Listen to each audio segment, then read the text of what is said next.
Next one, CONCAT function.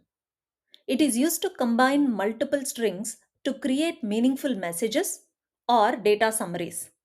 You can either use concat function or concatenate operator directly. Time for hands-on. Let us create a table named text data. Execute it. Let's look at the table here. Text data table is created with the columns ID, name, address, password, and document. Let's also insert the data into this table so that we can apply the functions on top of this table to retrieve the output. Don't worry about this create and insert scripts. As usual, I'll share these SQL scripts in the description box link. Let's execute it. Query executed successfully. Let's take a quick glance of the data. Select start from table name. Our table name here is text data. This is how our data look like.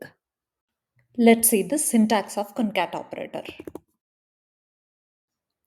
Now within the concat function, either you can use constant strings or columns or a combination of both constant values and column names.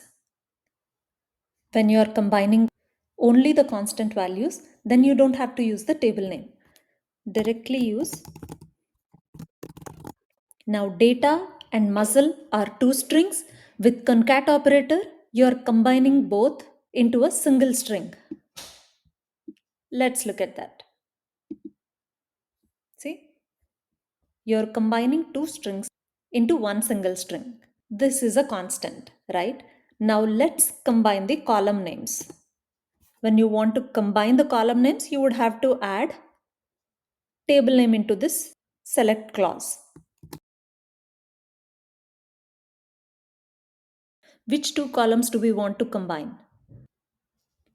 Let's combine name and password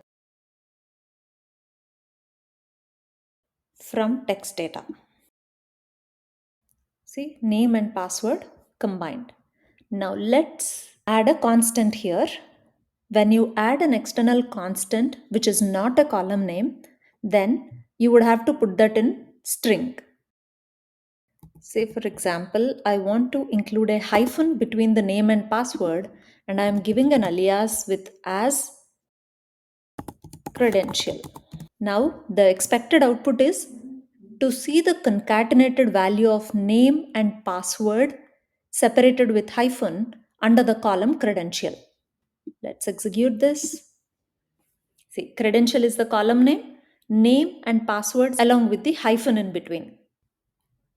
Like we discussed, you don't have to explicitly write the concat function. You can simply say, for example, select data, concatenate operator directly. I'm not using concat function here.